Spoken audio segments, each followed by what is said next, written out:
¿Qué tal, amigas y amigos? ¿Cómo están? Bien, en este capítulo 9, versículo 6, nos dice: en aquellos días los hombres buscarán la muerte y no la hallarán, y ansiarán morir, y la muerte huirá de ellos. Permítame decirle, la muerte se va a tomar unas vacaciones de 5 meses. ¿Sí?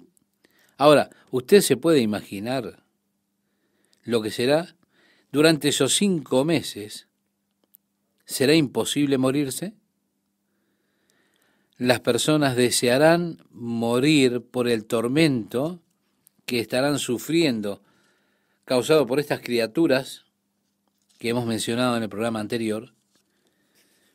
Desearán morir, y puede ser que una persona llegue hasta tomar un arma, la coloque en su cabeza y dispare, su cerebro estalle, y aún así no podrá morir.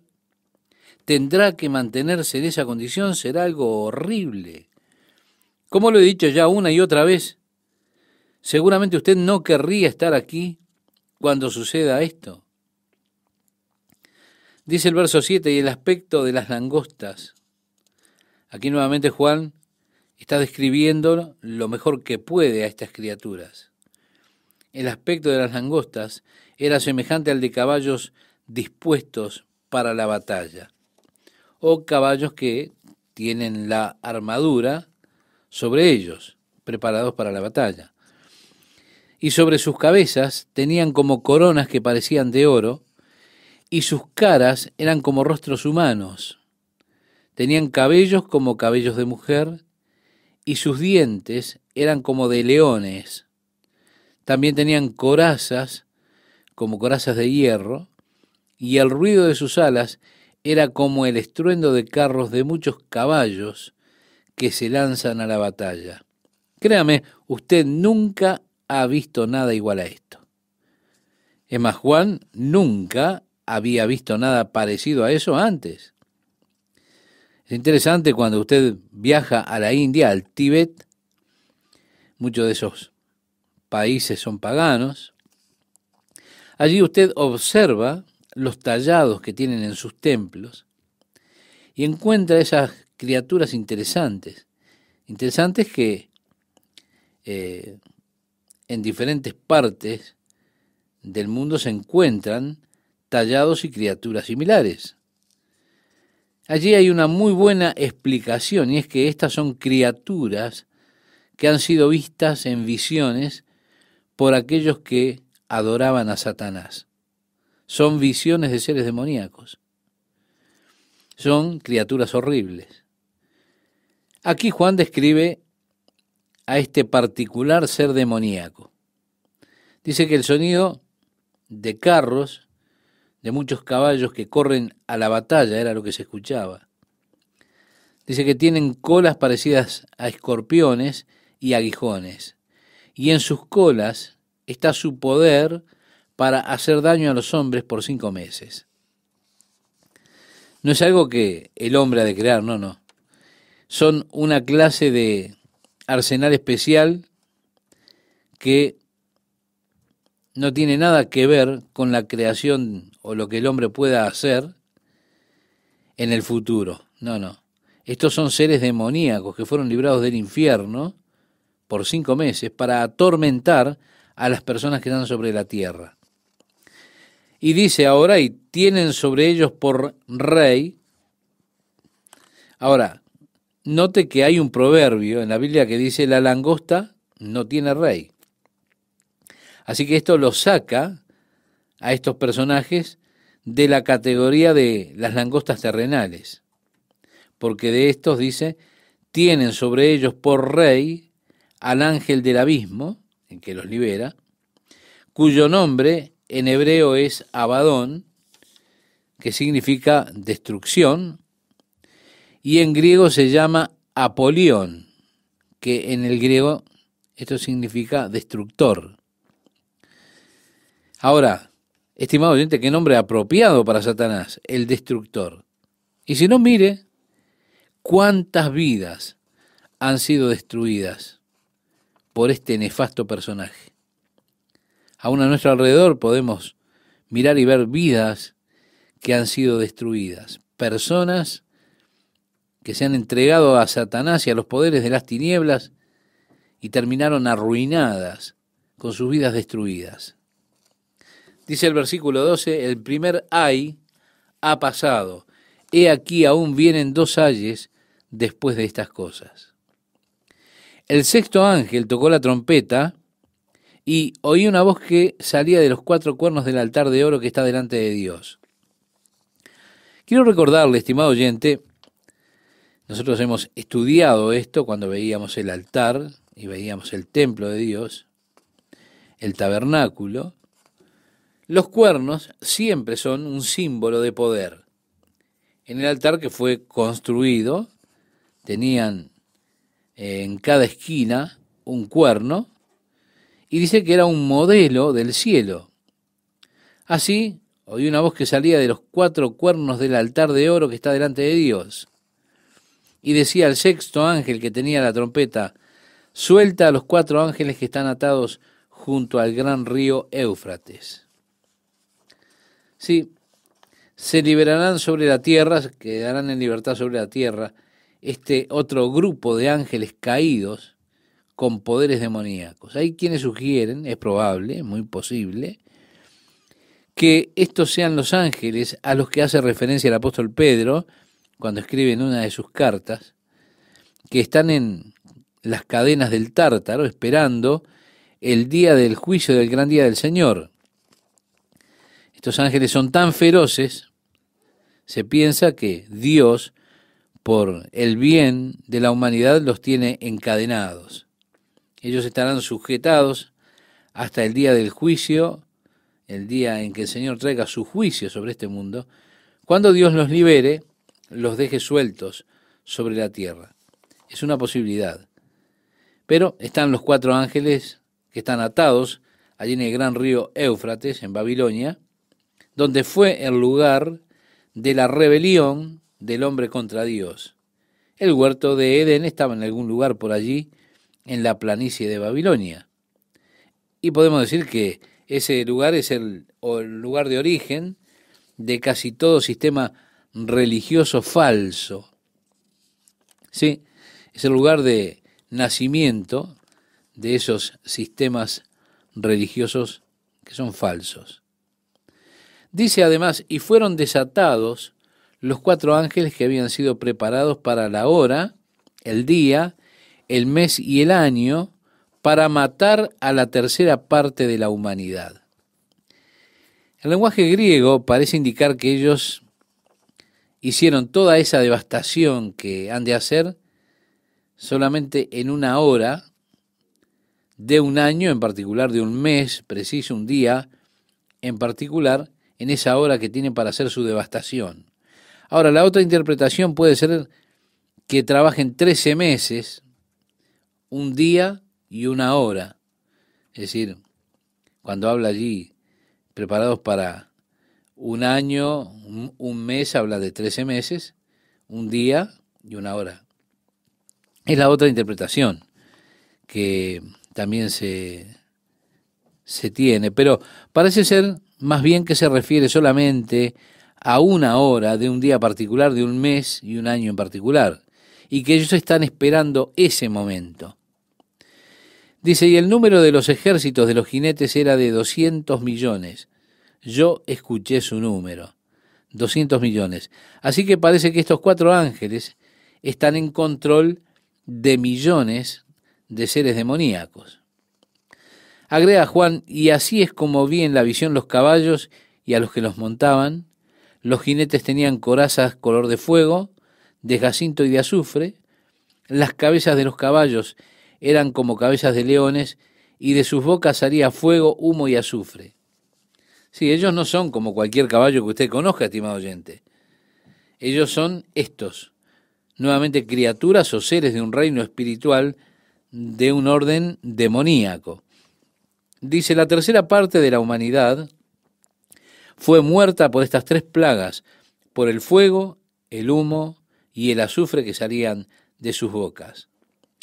En el juicio de estas trompetas, o de esta trompeta, la tercera parte de la población del mundo ha de morir. Bueno, si asumimos que cuando la iglesia sea llevada de esta tierra, habrá en el mundo aproximadamente unos 4 billones de personas más o menos en el planeta, en el primero de los 4 sellos, una cuarta parte de la población será destruida, quedando unos 3 billones de personas. Mira, al momento de sonar la sexta trompeta, dice que otro tercio del remanente de personas morirán, es decir, otro billón de personas. La población entonces se reducirá a la mitad antes de pasar inclusive por el período de gran tribulación, como dijo Jesús. Será un tiempo de gran tribulación como el mundo jamás ha visto o volverá a ver.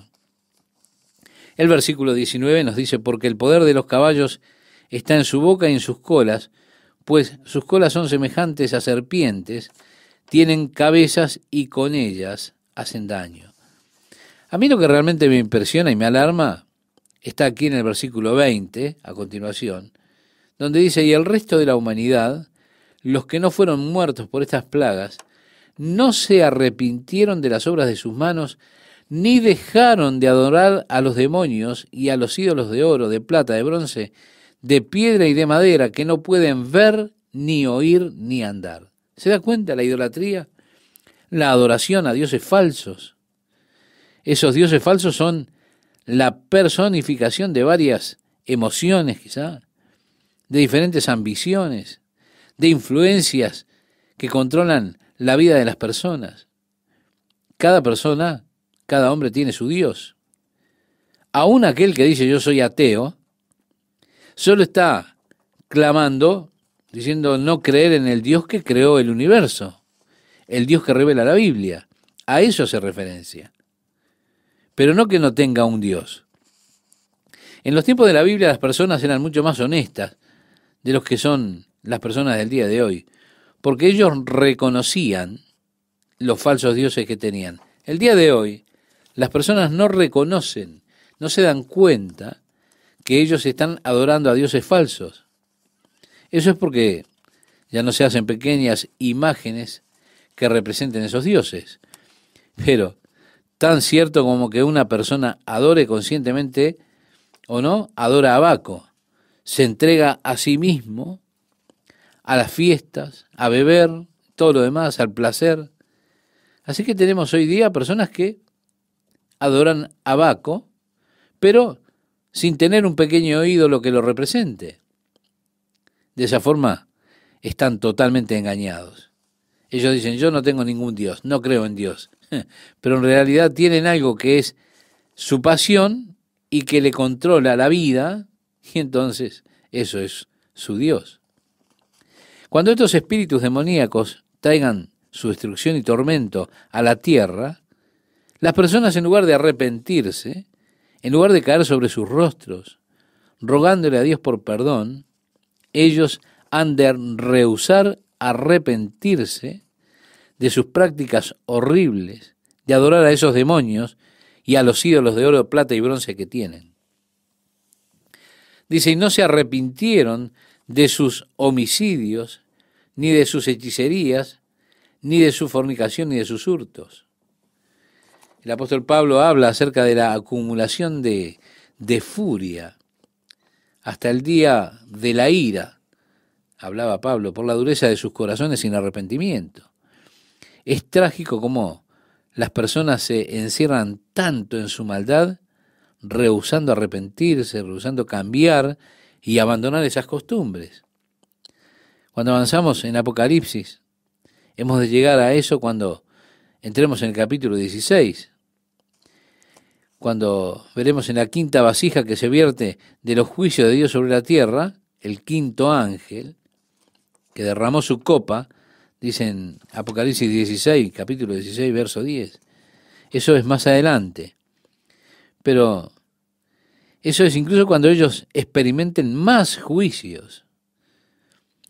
Derramó su copa sobre el trono de la bestia, su reino se cubrió de tinieblas, y mordían de dolor sus lenguas, y maldecían al Dios del cielo por su sufrimiento. Más aún, no se arrepintieron de sus obras. ¿Se da cuenta? doloridos en sus lenguas, y en lugar de utilizar la lengua para clamar por misericordia y pedirle a Dios que los perdone, en lugar de eso, utilizan la lengua para blasfemar a Dios por el dolor y las llagas que tienen, rehusando arrepentirse de sus malas obras. Lo que sucede, estimado oyente, es que cuando una persona endurece el corazón hacia Dios, o hacia las cosas de Dios, y se involucra en la adoración a otros dioses, se puede llegar a tal estadio en el cual su corazón se vuelva tan duro que ya no haya posibilidad ninguna de arrepentimiento. Y entonces se vuelve como aquellos fariseos de quienes Jesús dijo, por esto no podían creer, en el Evangelio de Juan, capítulo 12, verso 39. Sí, ya estaban más allá del arrepentimiento. Como el caso del faraón, que endureció su corazón una y otra vez cuando las plagas llegaban sobre Egipto, hasta que finalmente leemos, y Dios endureció el corazón de Faraón. Faraón había endurecido su corazón una y otra vez. Hay personas en nuestros días que están endureciendo sus corazones una y otra vez en relación a Dios. Parece que ellos no se dan cuenta el peligro que tiene endurecer el corazón para Dios, para las cosas de Dios. Porque usted se puede endurecer a usted mismo hasta llegar al extremo en que el arrepentimiento sea un imposible. De esa forma, en lugar de arrepentirse, se termina blasfemando a Dios como consecuencia de su pecado. En el capítulo 6 de Génesis, versículo 3, Dios le dijo a Noé, mi espíritu no contenderá para siempre con el hombre. Podemos decir que en esta declaración hay una bendición y una maldición. La bendición es que el Espíritu de Dios contienda con el hombre. Eso es una bendición. Ahora, qué glorioso es Dios, porque dice la Biblia que no quiere que ninguno perezca, sino que todos procedan al arrepentimiento. La única forma en que usted puede perecer es por su rechazo deliberado, voluntario, al regalo de la salvación de Dios. En un sentido, usted tiene que pasar por encima del cuerpo de Jesús para irse al infierno. Él se pone en su camino. Como dice Hebreos capítulo 10, verso 29, ¿cuánto mayor castigo pensáis que merecerá el que pisoteare al Hijo de Dios y tuviere por inmunda la sangre del pacto en la cual fue santificado e hiciere afrenta al Espíritu de gracia? El Espíritu de Dios ha estado hablando a su corazón, llamándolo una y otra vez al arrepentimiento, a una vida mejor. Y si aún así usted endurece su corazón a eso, por supuesto es una bendición que el Espíritu de Dios contienda con el hombre, pero cuidado, también está la advertencia. El Espíritu de Dios no contenderá para siempre con el hombre.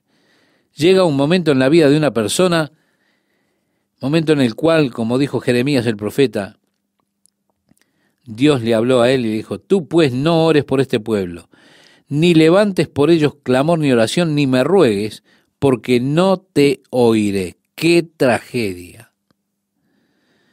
En Romanos, en la carta del apóstol Pablo a los Romanos, el capítulo 1, verso 26, dice que Dios los entregó. Sí, qué tristeza llegar a ese lugar donde ya Dios no contiende con el hombre, cuando ya no hay lugar para el arrepentimiento. Y esa será la condición de esas personas cuando suene la sexta trompeta, con toda esa devastación que vendrá, toda la mortandad que habrá allí por alrededor de todas las personas, y ellos aún rehusando a arrepentirse de su adoración a los ídolos, a los falsos dioses, rehusando arrepentirse de su fornicación, asesinatos, idolatría, delitos. La Biblia dice en 2 Corintios capítulo 6, verso 2, he aquí ahora el día de salvación. Llámenle en tanto que está cercano, decía Isaías en el capítulo 55, verso 6 de su libro. Eclesiastés en el capítulo 12, verso 1 nos decía, acuérdate de tu Creador en los días de tu juventud, antes que vengan los días malos y lleguen los años de los cuales digas, no tengo en ellos contentamiento. El salmista dijo, no endurezcáis vuestro corazón como en el desierto. Sí, cuando los hijos de Israel se endurecieron a lo que Dios quería hacer, y de esa forma tuvo que mantenerlos en el desierto hasta que toda la generación esa murió.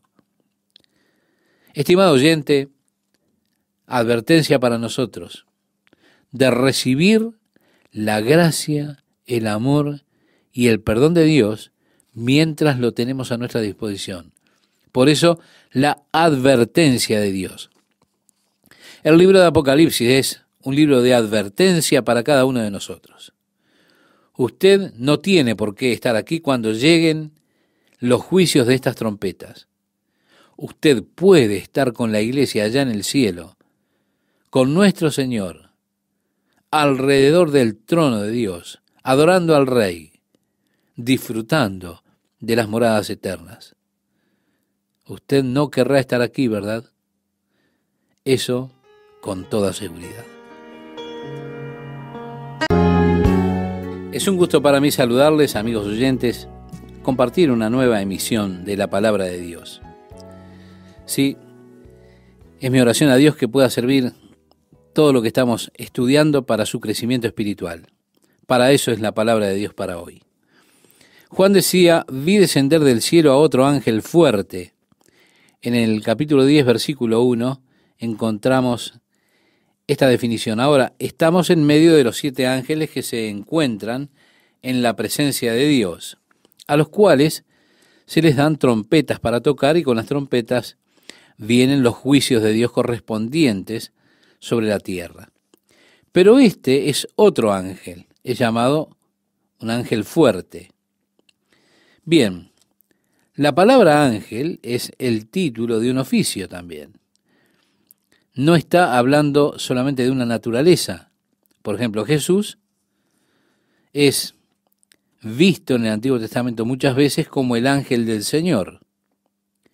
Los ministros de las 7 iglesias, a los que van dirigidas las cartas de los capítulos 2 y 3 de Apocalipsis, se les llama ángeles de las iglesias. Es por esto por lo que la palabra griega, traducida ángel, significa mensajero. Así que este puede ser un mensajero divino, puede ser un mensajero humano. Por lo general el nombre es una referencia a esos espíritus que fueron creados por Dios, cuyo número es en millones de millones, que adoran al Señor y que le sirven a Él. Pero si usted es mensajero de Dios, la palabra ángel se aplica a usted. Creo que este ángel fuerte, por su descripción, no es otro que Jesucristo. Usted note que Él, dice allí, viene envuelto en una nube con el arco iris sobre su cabeza. Jesús dijo entonces, verán al Hijo del Hombre que vendrá en las nubes con gran poder y gloria. En el Evangelio de Marcos, capítulo 13, verso 26. En ese mismo Evangelio, en el capítulo 14, verso 62, cuando el sumo sacerdote le dijo a Jesús, ¿eres tú el Mesías? Jesús dijo, yo soy, y veréis al Hijo del Hombre sentado a la diestra del poder de Dios y viniendo en las nubes del cielo. Jesús, después de su resurrección, él había estado con sus discípulos durante un periodo de 40 días. Ellos se congregaron con él en el Monte de los Olivos, allí cerca de Betania, y el Señor ascendió a los cielos, y dice el relato que una nube lo recibió y lo sacó de la vista de ellos, y que en ese momento aparecieron 2 hombres parados allí con vestiduras blancas, que dijeron, varones galileos, ¿por qué estáis mirando al cielo? Este mismo Jesús que ha sido tomado de vosotros arriba, así vendrá como le habéis visto ir al cielo. Vemos entonces que aquí al ángel poderoso se lo menciona de esta forma, que viene del cielo, vestido con una nube y con un arco iris sobre su cabeza. Su rostro era como el sol. ¿Se da cuenta? Esta es una descripción de Cristo en el capítulo 1. Y sus pies como columnas de fuego. Nuevamente se toma esta descripción del capítulo 1 de Apocalipsis. Es interesante que el profeta Daniel tuvo una visión de Jesús como que él había venido del Padre para recibir la autoridad y gobernar la tierra. Daniel lo describe en el capítulo 6 como vestido de lino. En Apocalipsis capítulo 1, Juan lo ve vestido con un atuendo y Daniel lo ve vestido también de oro, con un cinturón de oro. Lo ve Juan. Daniel lo ve con un cuerpo como el berilo, que es una especie de piedra parecida al diamante claro. Juan ve su cabeza y sus cabellos blancos como la lana. Daniel le ve con un rostro como relámpago, mientras que Juan le ve con su rostro como el sol. Daniel ve sus ojos como llama de fuego, Juan también. Daniel ve sus brazos y sus pies como bronce pulido, y Juan lo ve con los pies como bronce fino. Daniel describe a Jesús teniendo su voz como la de una multitud. Juan describe su voz como la de muchas aguas. Así que vemos cómo tenemos una descripción paralela. Si usted hubiese estado allí para describirlo en sus propios términos, las descripciones serían bastante similares, como vemos que son las de Daniel y de Juan, cuando vieron al Señor en su forma gloriosa.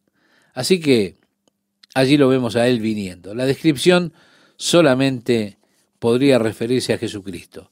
Su rostro era como el sol, sus pies como columnas de fuego, tenía en su mano un librito abierto, un rollo pequeño que se abre, y puso su pie derecho sobre el mar y el izquierdo sobre la tierra. En el capítulo 5 se nos introduce a un rollo que estaba en la mano de aquel que se sienta en el trono. Ese rollo estaba sellado con 7 sellos, y el ángel poderoso con fuerte voz dice que el digno de tomar ese rollo, habla acerca de quién es, digno de desatar los sellos. Juan, ante la pregunta del ángel, que dice, ¿quién es digno de tomar ese rollo y desatar los sellos? Dice que Juan comienza a llorar porque no había nadie hallado digno en el cielo, la tierra o debajo de la tierra que fuera digno, hasta que los ancianos le dijeron a Juan, no llores, mira, el león de la tribu de Judá ha vencido para poder tomar el rollo y desatar los sellos. En el capítulo 6 hasta el 8 vemos que son desatados los sellos con los subsecuentes juicios que vienen sobre la tierra con la apertura de ese rollo. Como estudiamos, mostramos que ese rollo era probablemente el título de propiedad de la tierra que le había sido entregado por Adán a Satanás. Jesús vino para redimir al mundo, de regreso para Dios nuevamente. Ese fue el propósito de su venida. Jesús dijo, el Hijo del Hombre vino a buscar y a salvar lo que se había perdido. En el Evangelio de Lucas capítulo 19, verso 10. Cuando Satanás tienta a Jesús, lo lleva a un monte alto y le muestra los reinos del mundo y sus glorias, y le dijo, todo esto te daré si postrado me adorares. Jesús no cuestionó el reclamo de Satanás de ser el poseedor del mundo. De hecho, Jesús le llamó el príncipe de este mundo, el gobernante de las tinieblas. Sí, él gobierna la tierra. La tierra fue perdida por Adán y Satanás todavía está en control. No sino hasta que entremos al capítulo 13, veremos que él vuelve su poder y autoridad a su trono sobre el anticristo, dándoselo al hombre de pecado. Pero de lo que hablábamos era de que Jesús vino a redimir al mundo de regreso para Dios. Jesús pagó el precio de la redención. Y el mundo es redimido por medio de su sangre. Las Escrituras dijeron, y nuevamente en el capítulo 5, cuando entramos allí en los cielos, adorándole a Él, viéndole tomar el rollo, el título de propiedad, declaramos su dignidad, su mérito de tomar ese rollo y desatar los sellos. ¿Por qué? Porque Él fue inmolado y nos redimió por su sangre de toda nación, tribu y lengua, y nos ha hecho para nuestro Dios un reino de sacerdotes, y reinaremos con Él sobre la tierra. Bien, el tiempo ha llegado para que Él reclame la posesión de lo que ha comprado. En el libro de Hebreos se nos dice que Él fue hecho menor que los ángeles para poder sufrir la muerte, pero ahora Él es coronado de gloria y honor. Y Dios ha puesto todas las cosas en sujeción a Jesucristo. El escritor dice que aún no vemos que todas las cosas le sean sometidas o sujetas. Esto es una parte que todavía no ha sido cumplida, que, como vemos, Él empieza a reclamar, está viniendo a reclamar. Cuando el apóstol Pablo le escribe a la iglesia en Éfeso, hablando acerca de esa obra maravillosa de Jesús, declara que Él nos ha dado el Espíritu Santo, que es las arras de nuestra herencia, hasta la redención de la posesión adquirida para alabanza de su gloria. Sí, así también Jesús compró la tierra cuando Él murió sobre la cruz. Todavía no la ha reclamado. Satanás todavía tiene control y gobierna, pero Dios nos dice que oremos. Jesús, a través del Evangelio de Mateo, usted puede encontrarlo, allí en el Sermón del Monte, cuando Él dijo, vosotros pues oraréis así, en esa oración que conocemos como el Padre Nuestro, dice, venga tu reino, sea hecha tu voluntad, como en los cielos, así también en la tierra. Cuando entramos al capítulo 10 vemos que Él está viniendo, el rollo es abierto, Él es digno y puede cumplir con los requerimientos que están dentro de ese rollo. El rollo está abierto. Él pone un pie sobre el mar y un pie sobre la tierra y declara que no habrá más demora. Porque dice allí en el capítulo 10, verso 3, y clamó a gran voz como ruge un león, y cuando hubo clamado 7 truenos emitieron sus voces. Si miramos a Isaías capítulo 31, verso 4, dice, porque Jehová me dijo a mí de esta manera, como el león y el cachorro de león ruge sobre la presa y se reúne cuadrilla de pastores contra él, no lo espantarán sus voces, ni se acobardará por el tropel de ellos, así Jehová de los ejércitos descenderá a pelear sobre el monte de Sión y sobre su collado. En el capítulo 42 de Isaías, el verso 13 dice, Jehová saldrá como gigante y como hombre de guerra, despertará celo, gritará, voceará, se esforzará sobre sus enemigos. También el profeta Jeremías escribió en el capítulo 25, versículo 30, tú pues profetizarás contra ellos todas estas palabras y les dirás, Jehová rugirá desde lo alto y desde su morada santa dará su voz. Rugirá fuertemente contra su morada, canción de lagareros cantará contra todos los moradores de la tierra. El profeta Joel decía en el capítulo 3, verso 16, y Jehová rugirá desde Sión, y dará su voz desde Jerusalén, y temblarán los cielos y la tierra, pero Jehová será la esperanza de su pueblo y la fortaleza de los hijos de Israel. Por último, podemos mirar a Amós en el capítulo 1, verso 2, dijo, Jehová rugirá desde Sión, y dará su voz desde Jerusalén, y los campos de los pastores se enlutarán, y se secará la cumbre del Carmelo. Así que el rugido como de león está profetizado ya por muchos profetas del Antiguo Testamento.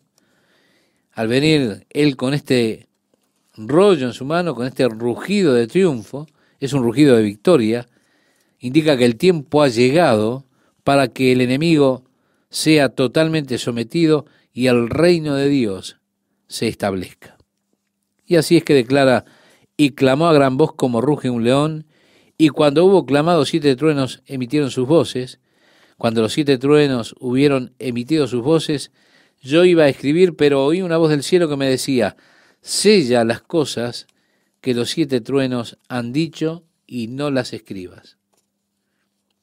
Así que Juan nos dice que habían estos 7 truenos, pero no nos dice qué pronunciaban los 7 truenos, porque Juan no le es permitido a Juan decirlo. Y bueno, yo tampoco se lo puedo decir, estimado oyente. La razón por la que no habré de decirle es porque realmente no lo sé. Juan tampoco puede decirlo. Ahora, yo no lo puedo decir porque no lo sé. Hay muchos expositores bíblicos que han intentado decirle a las personas qué es lo que dicen esos 7 truenos, pero a Juan le fue ordenado sellar lo que decían esos 7 truenos. Evidentemente no era necesario para nosotros saber esto. Dios nos ha dado todas las cosas que pertenecen a la vida y a la piedad. Todo lo que necesitamos está aquí. Los 7 truenos, lo que ellos decían, todavía permanece en misterio. No sabemos qué es lo que dicen. Juan iba a escribirlo, pero eso estaba sellado y no le fue permitido escribirlo. Es interesante que a Daniel se le dijo que sellara la visión en su libro, pero con Daniel fue declarado que esto era para el tiempo del fin. Es decir, en los últimos días el conocimiento habría de incrementarse. Así que la Biblia nos dice que los escritores del Antiguo Testamento, muchos de ellos, escribieron cosas que no entendían. Ahora, ellos eran muy curiosos. Trataron de entender qué era lo que estaban escribiendo cuando escribían acerca de la obra, de la gracia de Dios, entre los gentiles, la venida gloriosa del reino de Dios. Es interesante que el libro de Daniel, como le dije, fuera sellado para el tiempo final. Y no se le dijo que no escribiera, simplemente que lo que había escrito lo sellara. Daniel estaba contestando algunas preguntas, pero el Señor dijo, séllalo, es para el tiempo del fin. En los últimos días el conocimiento se incrementará, la ciencia se multiplicará. Bueno, es interesante que viniendo a estos últimos días, vemos cómo el conocimiento del libro de Daniel se ha ido develando. Al leer en el libro de Daniel, muchos de los eventos que están escritos allí ya han transcurrido. Es realmente fascinante leer en nuestro tiempo, porque es como leer un libro de historia en el momento que vienen ocurriendo las cosas. En el tiempo en el que Daniel lo escribió, todo eso era un futuro, era un gran misterio. Pero ahora que la mayor parte ha sido completada, lo miramos y lo leemos como un libro de historia, y es asombroso la precisión con la cual Daniel escribió la historia del hombre antes de que tuviera lugar. De hecho, tanto que Daniel propone un problema real para los que son críticos bíblicos. A ellos les cuesta aceptar a Daniel. La única forma en que pueden manejarlo es diciendo, bueno, la verdad que Daniel no escribió ese libro. Alguien, después de él, después que todo pasó, escribió y puso el nombre de Daniel en el libro. Es una falsificación que no fue escrita por Daniel. Les cuesta porque Daniel, de hecho, sí escribió realmente las cosas que han estado sucediendo hasta nuestros días. ¿Y cómo pudo él saber? Bueno, está bien. Quiero decirle algo. Todavía se está escribiendo o describiendo ese libro. Y lo escribió, por ejemplo, para la semana pasada, cuando salió el periódico. Y aún hay tantas cosas que van a ocurrir que están escritas en ese libro. Pero aquí, en cuanto a estos truenos y lo que dicen, eso está sellado. Un día estaremos allí y entenderemos. Y probablemente entenderemos porque fue que Dios quiso que fueran selladas esas palabras de aquellos truenos. Continúa diciendo este libro de Apocalipsis, y el ángel que vi en pie sobre el mar y sobre la tierra levantó su mano al cielo. Bueno, ahora hace esta proclama, ¿no?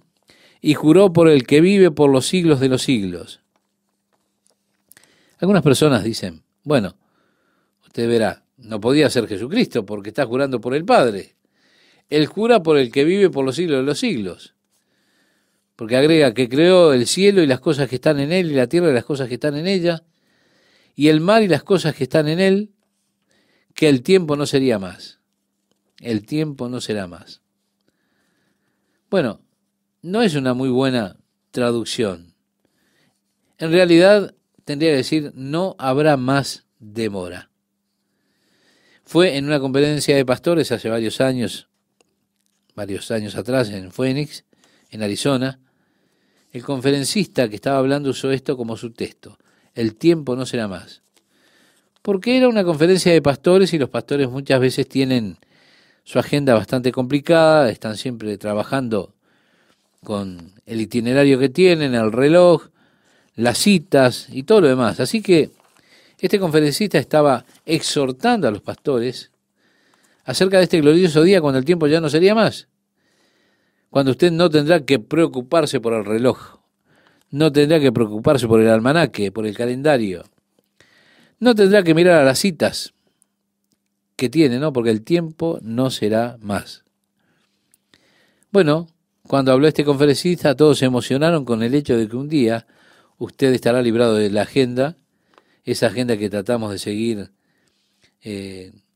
perfectamente. Este que habló era un erudito brillante, así que yo fui y le dije: entiendo que el griego realmente no apoya eso de el tiempo no será más, sino que en realidad está diciendo no habrá más demora. Él tímidamente sonrió y dijo: creo que te diste cuenta, pero no pienso que los demás lo hayan hecho. Por lo que él está declarando es que no habría ninguna demora para que se establezca el reino de Dios en este pasaje de Apocalipsis. Y agrega, sino que en los días de la voz del séptimo ángel, cuando él comience a tocar la trompeta, el misterio de Dios se consumará como él lo anunció a sus siervos, los profetas. ¿Qué tal, amigos? ¿Cómo están? Aquí vemos que el ángel poderoso, descendiendo de los cielos, viene vestido con una nube y con un arco iris sobre su cabeza. Y esto, estimado oyente, lo hablábamos en el programa próximo pasado. Veíamos la presencia de Jesucristo en este personaje y vamos a reiterar algunos conceptos. Dice esta porción: y su rostro era como el sol. Y sería bueno que usted regresara a la descripción que tenemos en el primer capítulo de Apocalipsis, la descripción de Cristo. Agrega: y sus pies como columnas de fuego. Tenía en su mano un librito abierto, un pequeño rollo que es abierto, y puso su pie derecho sobre el mar y el izquierdo sobre la tierra. Y allí él declara que no habría más demora. Y clamó a gran voz como ruge un león, y cuando hubo clamado, 7 truenos emitieron sus voces. Cuando los 7 truenos hubieron emitido sus voces, yo iba a escribir, pero oí una voz del cielo que me decía: sella las cosas que los 7 truenos han dicho y no las escribas. Así que Juan no nos dice qué fue lo que hablaron esos 7 truenos.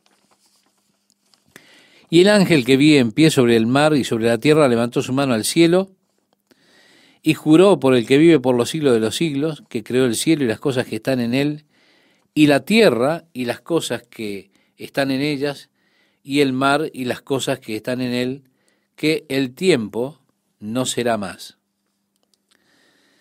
Bien, aquí para el establecimiento del reino de Dios dice: sino que en los días de la voz del séptimo ángel, cuando él comience a tocar la trompeta, el misterio de Dios se consumará como él lo anunció a sus siervos los profetas. Es que a través del Antiguo Testamento hubo gloriosas profecías acerca de la venida del Mesías para establecer su reino, cuando la tierra habría de ser restaurada. Los animales ya no serían más salvajes, más feroces, cuando habría paz como un río, cuando la justicia habría de cubrir la tierra como las aguas cubren el mar o la mar. Allí estaría la gloria de Dios, los desiertos volviéndose como una rosa, aquel que es cojo saltando de alegría, el ciego viendo la gloria del Señor, el mudo que tendrá la oportunidad de cantar las alabanzas a Dios. Cosas maravillosas que han de suceder cuando el Mesías regrese y establezca su reino, el reino de Dios sobre la tierra. También es cierto que hay muchas profecías en el Antiguo Testamento en cuanto al Mesías que nos habla acerca de que él sería despreciado, rechazado por los hombres, y sería un varón de dolores, experimentado en quebrantos. Se nos dice que él habría de ser crucificado. Así que estas otras profecías, los judíos tuvieron un gran problema al tratar de entender las escrituras, porque ellos parece que ven estas escrituras diametralmente opuestas unas con otras. ¿Cómo puede ser despreciado y rechazado, la piedra rechazada por los edificadores? ¿Cómo puede ser, si él ha de establecer el reino de Dios, si ha de reinar sobre toda la tierra, que él sea despreciado, rechazado, crucificado? Así que, para resolver lo que parece ser una dificultad en las profecías del Mesías, ellos comenzaron a espiritualizar las Escrituras, que tienen referencia al sufrimiento del Mesías, que se refieren a su muerte, a su rechazo y todo lo demás. Espiritualizan esas Escrituras y toman solamente literalmente los pasajes que hablan de la gloria, del reino, del sometimiento de las naciones y el gobierno del Mesías sobre las naciones y todo lo demás. A esas las tomaban literalmente, pero el resto las espiritualizaban, el resto de esos pasajes que parecen contrapuestos unos con otros. Y mi amigo, hay un gran peligro de espiritualizar la Escritura, a menos que la Escritura misma garantice eso. Es mejor simplemente tomar la Escritura con su implicación normal, lo que dice la Escritura. Dios dice lo que quiere decir y no agregarle ni entrar a espiritualizar la Biblia, hacerle decir lo que no dice. ¿Por qué? Porque si Dios hubiera querido decir algo que no dijo, ¿por qué habría de decir algo que no quiso decir? ¿Qué sentido tiene, verdad? Así que es mejor tomar las Escrituras. Quizá usted no lo entienda. Bueno, hay muchas cosas que no entendemos. Tengo un archivo en mi cerebro que está marcado allí con un rótulo, esperando por más información. Sí, hay muchas cosas que he archivado allí en esa carpeta que estoy esperando llegar a poder tener un conocimiento más completo, más información. Pero, mientras tanto, yo leo la Escritura lisa y llanamente como es. Y no ando buscando sacar de ella analogías espirituales, porque cuando se entra en esa espiritualización, es como que usted tiene ya licencia para ir a donde quiera ir con ella. Si esto representa esto y esto representa aquello, es como decir, por ejemplo, la anciana fue al armario a buscarle a su pobre perro un hueso. Ahora usted puede imaginar a esa pobre anciana yendo al armario a buscar un hueso para su perro. Bien, no sabemos qué perro era, pero uno puede predicar todo un sermón acerca del perro. ¿Por qué espiritualiza eso? Y bueno, el armario era escueto, ¿y cuántas personas cabían allí, en ese armario? ¿Qué hay ahí dentro? No hay nada. Es decir, no tienen nada para el futuro, para ayudar a otros, no tienen ni siquiera suficiente para ellos mismos. Y uno empieza a decir cosas y a espiritualizar la cosa, irse hacia cualquier parte con eso, y terminamos en cualquier cosa.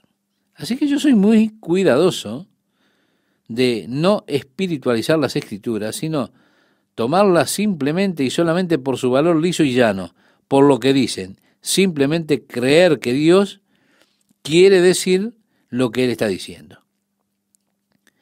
Bien, se nos dice que porque Dios no puede jurar por nadie más alto, tiene que jurar por sí mismo. Es que usted siempre jura por alguien más alto. Cuando usted toma un juramento, usted jura por la Biblia, jura por Dios o jura por algo más alto.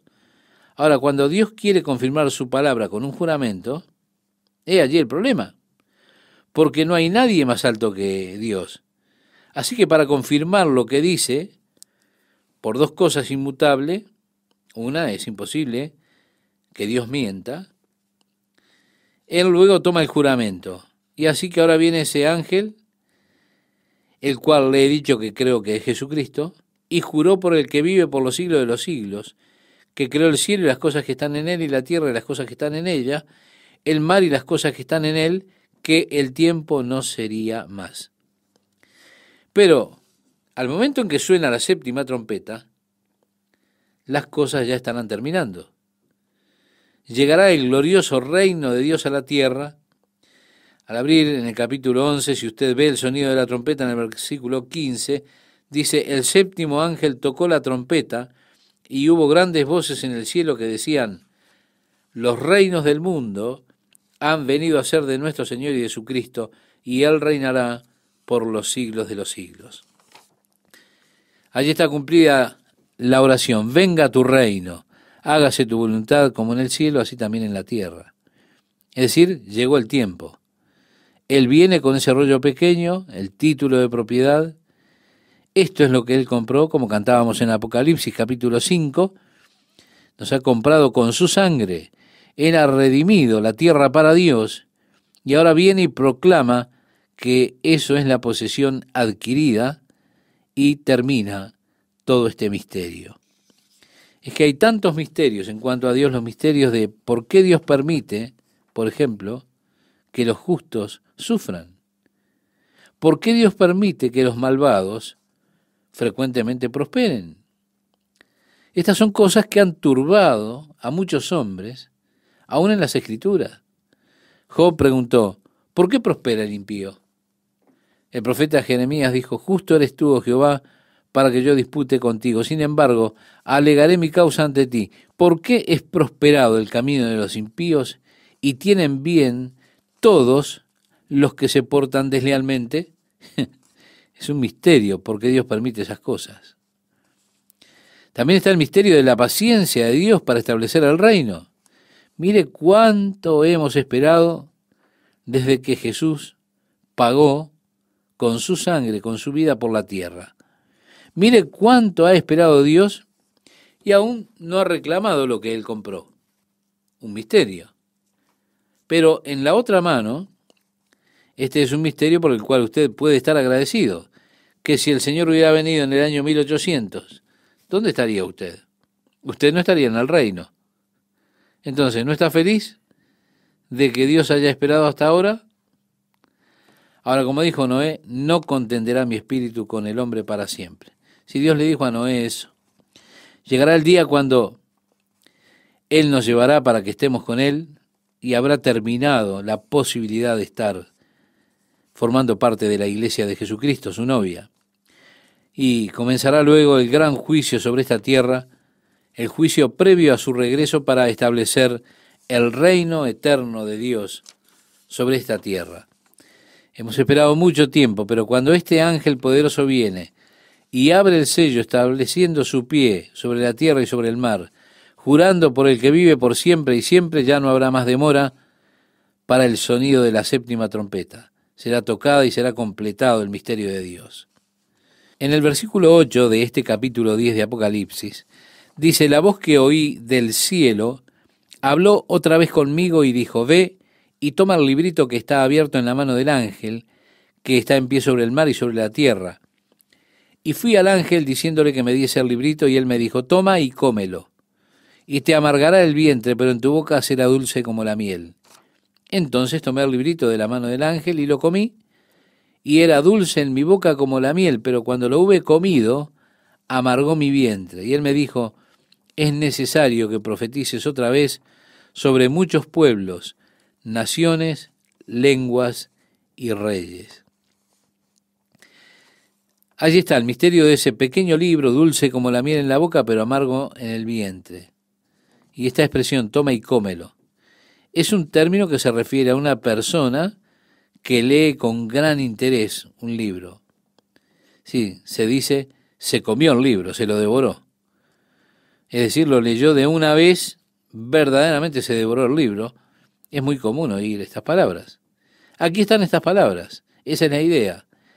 Es la enseñanza del libro que uno devora. Por lo tanto, Juan, mientras lo comía, fue dulce en su boca como la miel. Cuando usted se da cuenta que el reino de Dios han de ser las glorias de ese reino de Dios cuando Jesús venga para reinar, cuando vea las glorias de este mundo restaurado como era al principio, y usted vea que los desiertos florecen como la rosa, que no habrá más áreas deshabitadas, cuando usted vea que la Siberia parece Hawái y el Polo Norte una jungla tropical, cuando usted mire que el león y el cordero comen juntos y todo lo demás, cuando sucedan esas cosas, eso será dulce.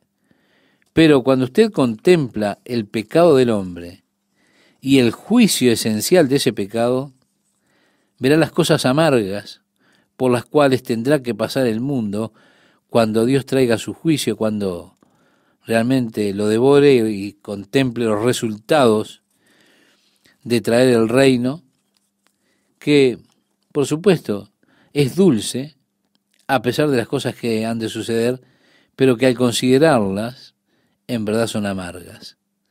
Decía David en el Salmo 119, cuán dulces son a mi paladar tus palabras, más que la miel a mi boca. Salomón escribió en Proverbios, capítulo 16, verso 24, panal de miel son los dichos suaves, suavidad al alma y medicina para los huesos. El profeta Ezequiel decía, me dijo, hijo de hombre, come lo que hayas, come este rollo y ve y habla a la casa de Israel.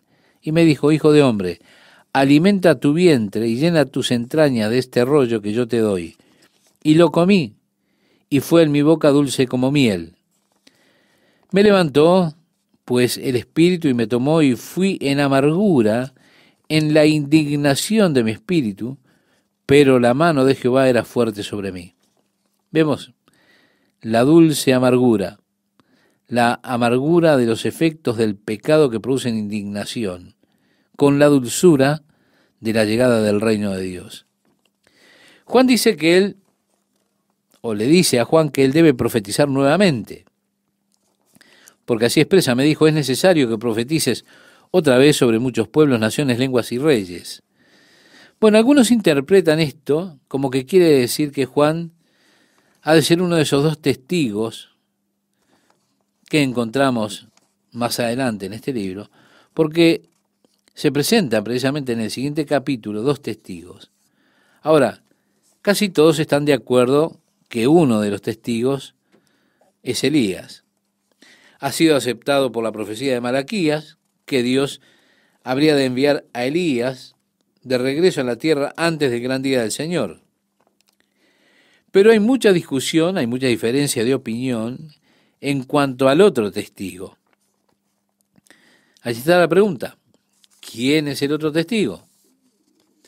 Bien, algunos dicen que es Juan porque aquí se le dice que él habrá de profetizar nuevamente a muchas naciones y lenguas y pueblos y reyes, pero en realidad, ¿quién es ese segundo testigo?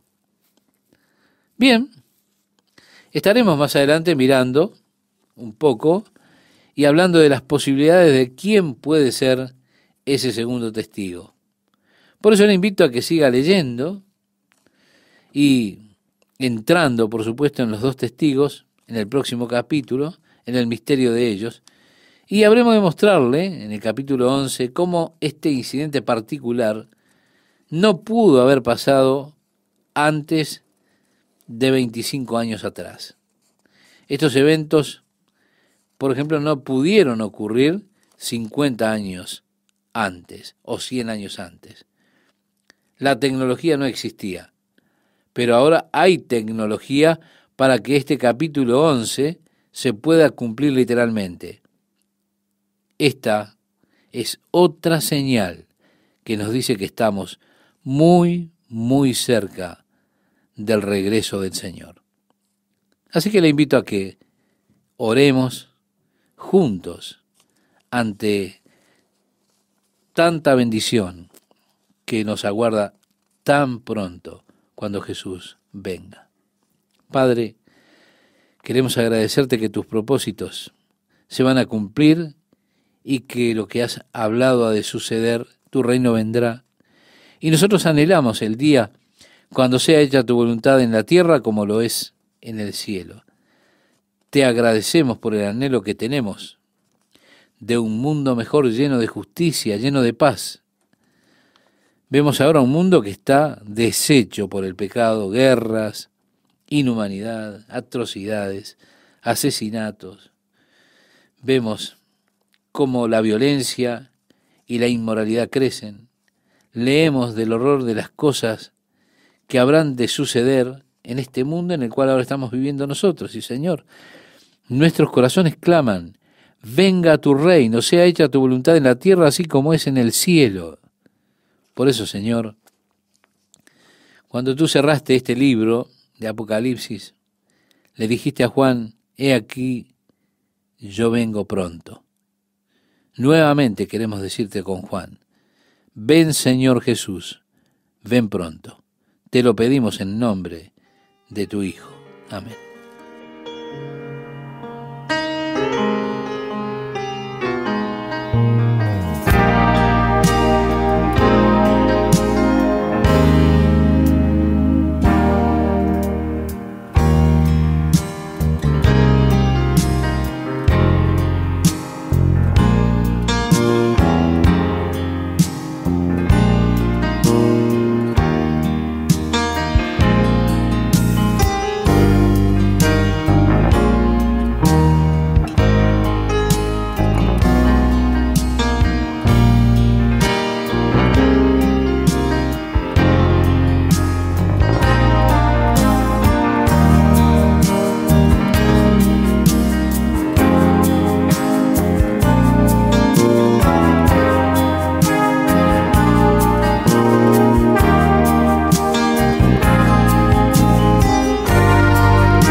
Con esta oración en mente, le invitamos a reflexionar, pensar profundamente en su condición espiritual y tomar decisiones.